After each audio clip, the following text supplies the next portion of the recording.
साल की एक लड़की जिसने अपनी एमबीबीएस की पढ़ाई पूरी कर ली थी, वो कोलकाता के सरकारी हॉस्पिटल आरजी कर में काम करने के लिए लगती है। गुरुवार का दिन था, ओलंपिक मैच चल रहे थे। रात को नीरज चोपड़ा का फाइनल मैच था, भाला फेंकने का मैच था। सारे देश को उम्मीदें थी कि नीरज गोल्ड मेडल लेकर आएगा। कुछ इसी उम्मीद से वो लेडी डॉक्टर भी अपने 4 दोस्तों के साथ ओलंपिक का मैच देख रही थी। तभी उसकी माँ का फ़ोन आता है और माँ बोलती है कि बेटा तुमने खाना खाया है या नहीं। बेटी कहती है माँ मैंने खाना ऑर्डर कर दिया है, जोमेटो से थोड़ी ही देर में आ जाएगा, मैं खा लूँगी, आप मेरी चिंता मत कीजिए। माँ कहती है नहीं बेटा मुझे तुम्हारी चिंता हो रही है। तो बेटी माँ को बोलती है कि माँ आपने खाना खा लिया, तुम्हारा खाना आएगा तुम खा लेना और उसके बाद मुझे फ़ोन कर देना, मैं उसके बाद ही खाना खाऊंगी। तो बेटी बोलती है ठीक है माँ। कुछ देर बाद लेडी डॉक्टर का जोमेटो से खाना आ जाता है। ओलंपिक मुकाबला देखते देखते वो लेडी डॉक्टर खाना खाती है और खाना खाने के बाद अपनी माँ को फ़ोन करती है और कहती है माँ मैंने खाना खा लिया है, अब तुम भी खा लो। बस ये उस महिला डॉक्टर की अपनी माँ के साथ हुई आखिरी बातचीत थी। माँ बेटी को बोलती है ठीक है समय पर सो जाना। माँ को नहीं पता था कि जिस बेटी के साथ वो बात कर रही है उसके साथ वो दोबारा कभी भी बात नहीं कर पाएगी। ओलंपिक का मैच रात को 2 बजे तक चलता है। नीरज को सिल्वर मेडल मिलता है। लेडी डॉक्टर भी खुश थी, उसके साथ वाले कुलीग्स भी खुशी मनाते हैं और उसके बाद उसके जो कुलीग्स हैं वो अपने अपने कमरों में चले जाते हैं। लेडी डॉक्टर सेमिनार हॉल में अकेली रह जाती है और वहाँ पर वो पढ़ने लगती है। रात का समय था, पढ़ते पढ़ते कब उस महिला डॉक्टर को नींद आ जाती है उसको पता ही नहीं चलता और वो बैठे बैठे ही सो जाती है। समय 3 बजे का हो चुका था। उसके बाद सुबह 9 बजे के करीब कुछ डॉक्टर उधर से गुज़रते हैं तो उनकी नज़र सेमिनार हॉल पर पड़ती है। वो महिला डॉक्टर अस्त व्यस्त हालत में ज़मीन पर गिरी हुई थी। उसके शरीर पर नाम मात्र के कपड़े थे, वो अर्धनग्न अवस्था में पड़ी हुई थी। ये देखकर डॉक्टर हैरान रह जाते हैं। भीड़ इकट्ठी हो जाती है, चारों तरफ शोर ही शोर मच जाता है। पुलिस को बुला लिया जाता है। पुलिस वाले देखते हैं कि वो महिला डॉक्टर जो है वो मर चुकी थी। उसके शरीर पर जगह जगह से खून रिस रहा था। महिला की आंखों से खून निकल रहा था, उसके प्राइवेट पार्ट से खून निकल रहा था। पुलिस वाले शव को अपने कब्ज़े में ले लेते हैं और पोस्टमार्टम के लिए भेज देते हैं। मामला बड़ा हाई प्रोफाइल था, एक डॉक्टर की हत्या हुई थी। बात पूरे शहर में आग की तरह फैल जाती है। पुलिस वाले आसपास के सीसीटीवी कैमरा खंगालते हैं। अगले दिन पोस्टमार्टम की रिपोर्ट भी आ जाती है। पुलिस वाले पोस्टमार्टम रिपोर्ट डॉक्टर के परिवार वालों को सौंप देते हैं। रिपोर्ट में ये साफ साफ लिखा गया था कि महिला डॉक्टर के हाथ और चेहरे पर काटने के निशान थे। उसका जो चश्मा था, उसके ग्लासेस जो हैं वो टूटकर उसकी आंखों में घुस गए थे। इसी वजह से उसकी आंखों से खून बहने लगा था। हत्यारे ने बड़ी ही बेरहमी से उस डॉक्टर का सर जो है वो दीवार पर मारा था। उसके सर पर कई गंभीर चोटें आई थी। पोस्टमार्टम रिपोर्ट में ये भी लिखा था कि उस महिला डॉक्टर का सर दीवार पर जब मारा गया था तो उस समय कातिल ने उसका मुंह ज़ोर से दबाया हुआ था। उसके मुंह पर चोट के निशान थे। उसके बाद उसके साथ घिनौना काम किया गया। फिर उस डॉक्टर की गला घोंटकर हत्या कर दी गई थी। महिला डॉक्टर के प्राइवेट पार्ट पर भी चोट के निशान मिलते हैं, जिससे ये साफ़ हो जाता है कि उससे पहले तो रेप किया गया और फिर रेप करने के बाद उस महिला को बड़ी ही बेरहमी से मार दिया गया था। मारने से पहले उस महिला को बहुत ज़्यादा टॉर्चर किया गया था। उसके शरीर का कोई भी हिस्सा ऐसा नहीं था जहाँ पर कि हत्यारे ने चोट ना पहुँचाई हो। बड़ी ही बेरहमी से महिला डॉक्टर की पिटाई करने के बाद हत्यारे ने उसके साथ दुष्कर्म किया और फिर उसका गला घोंटकर उसको मौत के घाट उतार दिया। डॉक्टर की मौत की खबर पूरे शहर में आग की तरह फैल जाती है।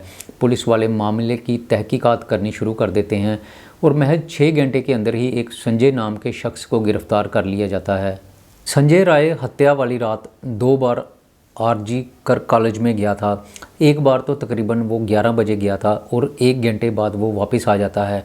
उसके बाद वो सुबह 4 बजे हॉस्पिटल में गया और वो उस तरफ जाता है जहाँ पर उस महिला डॉक्टर की रात को पढ़ाई करते करते मौत हुई थी। सेमिनार हॉल की तरफ उसके जाने के सबूत मिलते हैं। दरअसल हत्या वाली जगह पर पुलिस वालों को एक ब्लूटूथ डिवाइस मिलता है।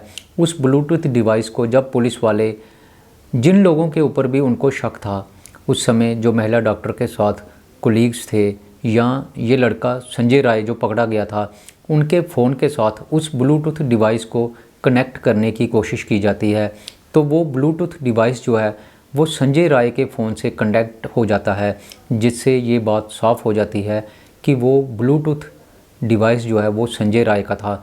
इसका मतलब साफ था कि संजय राय उस रात कमरे में गया था। सीसीटीवी कैमरास की फुटेज अच्छी तरह से देखने के बाद पुलिस को ये बात साफ साफ दिखाई देती है कि संजय जब सेमिनार हॉल की तरफ गया था तो उसके कान पर ब्लूटूथ लगा हुआ था, लेकिन जब वो वापस आता है तो उसके कान पर ब्लूटूथ नहीं लगा हुआ था। उसका ब्लूटूथ उसी हॉल में गिर गया था, जिसको कि पुलिस वाले अपने कब्जे में ले लेते हैं और उसी के आधार पर संजय राय को गिरफ़्तार किया जाता है। अब पुलिस वाले अपनी पीठ थपथपा रहे थे और कह रहे थे कि हमने कातिल को 24 घंटे के अंदर अंदर ही गिरफ़्तार कर लिया है और ये मामला सॉल्व हो गया है। उसके बाद सारा ध्यान जो है वो संजय राय की तरफ जाने लगता है। संजय की हिस्ट्री खंगालने की कोशिश की जाती है। सभी लोग उत्सुकतावश संजय की बैकग्राउंड जानने में लग जाते हैं। तो पता चलता है कि संजय की 4 शादियां हो चुकी थी, एक एक करके उसकी 3 शादियां टूट चुकी थी। हर एक बीवी के साथ उसका तलाक हो चुका था, चौथी बीवी की मृत्यु हो चुकी थी। संजय के बारे में कहा जाता है कि वो कॉलेज के पीछे बैठकर शराब पीता था।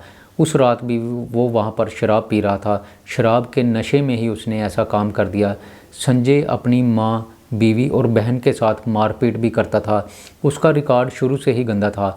अब पुलिस वाले तो कह रहे थे कि संजय ही इस केस में मुख्य आरोपी है और उसी ने इस हत्याकांड को अंजाम दिया है। लेकिन दूसरी तरफ सभी डॉक्टर जो हैं वो देशव्यापी हड़ताल पर चले जाते हैं, क्योंकि डॉक्टर कहते हैं कि ये बात कुछ समझ नहीं आ रही कि एक अकेला व्यक्ति इतनी बड़ी वारदात को कैसे अंजाम दे सकता है। अगर एक व्यक्ति उस लड़की के साथ इस तरह की घटना को अंजाम देने की कोशिश करेगा तो क्या वो लड़की उस व्यक्ति के चंगुल से भागने की कोशिश नहीं करेगी? क्या वो शोर नहीं मचाती? क्यों उस लड़की की चीखें किसी को सुनाई नहीं दी? क्या एक व्यक्ति एक ही समय रेप भी कर सकता था और उसका मुंह बंद करके उस लड़की का सर दीवार पर भी मार सकता था? देश भर में इस वारदात के खिलाफ रोष व्यापक हो जाता है। दूसरी तरफ आरजीकर कॉलेज के डॉक्टर के बीच हुई एक चैट भी वायरल होने लगती है, जिसमें कई तरह की बातें सामने आती हैं। अस्पताल के डॉक्टर आपस में चैट पर एक दूसरे को कह रहे थे कि इस हत्याकांड में कई और लोग भी शामिल हैं। चैट करने वाले डॉक्टर आपस में चैट के माध्यम से एक दूसरे से बात कर रहे थे और वो कह रहे थे कि इस हत्याकांड में एक से ज़्यादा लोग शामिल हैं, क्योंकि बलात्कार और हत्या के समय कोई भी आवाज़ नहीं आई थी। क्या किसी ने उस लड़की का मुंह और हाथ पकड़े हुए थे? वो भाग भी नहीं सकी और चिल्ला भी नहीं सकी। बलात्कार और हत्या के दौरान वहाँ पर कौन कौन लोग मौजूद थे? क्या ये सिर्फ एक अकेले आदमी का काम है? यहाँ तक कि चैट तो कत्ल होने से कुछ देर पहले की भी सामने आती है, जिसमें कि पता चलता है कि हॉस्पिटल में आज कुछ बड़ा होने वाला था। डॉक्टर आपस में बातें करते हुए कह रहे थे कि हम राक्षस पैदा कर रहे हैं। एक डॉक्टर दूसरे डॉक्टर को चैट में कहता है कि कुछ बड़े लोग इस मामले को दबाने की कोशिश कर रहे हैं और वो छोटे डॉक्टरों को धमकियां दे रहे हैं कि अगर मुंह बंद नहीं रखा तो उन्हें भी मार दिया जाएगा। पुलिस वाले पहले तो कह रहे थे कि कातिल ने महिला डॉक्टर को पहले तो जान से मार दिया, फिर उसके साथ रेप किया, लेकिन पुलिस का ये दावा बिल्कुल खोखला साबित होता है जब पोस्टमार्टम की रिपोर्ट आती है। पोस्टमार्टम की रिपोर्ट में साफ साफ कहा गया था कि मौत से पहले उसके साथ बलात्कार किया गया था। अब ये सवाल उठने लगता है कि क्या एक आदमी महिला के साथ बलात्कार कर सकता है? क्या वो महिला उस आदमी के चंगुल से भाग नहीं सकती थी? क्या वो आदमी अकेले ही उस महिला का मुंह बंद कर लेता और उसके साथ घिनौना काम भी कर लेता? दूसरी तरफ जब महिला की पोस्टमार्टम रिपोर्ट आती है तो उसमें कई और हैरानीजनक बातें भी सामने आती हैं। रिपोर्ट में साफ साफ कहा गया था कि महिला के प्राइवेट पार्ट में 150 ग्राम सीमन पाया गया है और ये बात साफ है कि 150 ग्राम सीमन जो है वो किसी एक आदमी का नहीं हो सकता, क्योंकि एक आदमी जब भी इजैकुलेट करता है तो उसमें 2 से 3 या ज़्यादा से ज़्यादा 5 mm तक सीमन निकलता है, लेकिन उस महिला के डॉक्टर के प्राइवेट पार्ट में 150 ग्राम सीमन पाया जाता है। इसका मतलब साफ था कि उसके साथ दुष्कर्म एक से ज़्यादा लोगों ने किया था। डॉक्टरों के बीच हुई चैट में ये बात कही गई कि इस हत्याकांड में हॉस्पिटल के ही कुछ डॉक्टर शामिल हैं और कोई बड़ा आदमी भी इसमें शामिल है। मामला दिन ब दिन उलझता ही जा रहा था। उधर दूसरी तरफ हाई कोर्ट तलख लहजे में हॉस्पिटल के प्रिंसिपल को अपनी जॉब से फायर करने की चेतावनी देते हैं और कहते हैं कि आप खुद ही अपना त्यागपत्र दे दीजिए, नहीं तो हम आपको आपकी नौकरी से फायर कर देंगे। प्रिंसिपल को उसकी नौकरी से बर्खास्त कर दिया जाता है। लेकिन एक बड़ी हैरानीजनक बात होती है, जैसे ही प्रिंसिपल को कॉलेज से निकाला जाता है, महज 4 घंटे के अंदर ही दूसरे सरकारी कॉलेज में उसको नौकरी मिल जाती है। लोगों को जब इस बात का पता चलता है तो लोग सड़कों पर उतर आते हैं और सरकार से ये सवाल पूछने लगते हैं कि जब डॉक्टर को नौकरी से फायर किया गया तो 4 घंटे के अंदर ही उसको दोबारा से नौकरी कैसे मिल गई। दूसरी तरफ बात जैसे ही राज्य की सीएम ममता बनर्जी तक पहुंचती है तो ममता बनर्जी अपनी स्टेटमेंट देती है और उसमें कहती है कि अगर पुलिस के द्वारा ये मामला सॉल्व नहीं होता तो हम मामले की जांच सीबीआई को सौंप देंगे और जो भी इस मामले में दोषी पाया जाता है उसको कड़ी से कड़ी सज़ा दी जाएगी। ममता बनर्जी के ये स्टेटमेंट देने के महज 2 घंटे बाद ही मामला सीबीआई को सौंप दिया जाता है। सच्चाई जो है वो अब सबके सामने कुछ देर में आ जाएगी। तो दोस्तों, जैसे ही इस मामले में कोई नया अपडेट आता है तो मैं आपको सबसे पहले बताने की कोशिश करूँगा। आज की ये कहानी मेरी यहीं पर ख़त्म होती है। मैं फिर आऊँगा आपके लिए एक नई कहानी लेकर। तब तक के लिए नमस्कार, जय हिंद।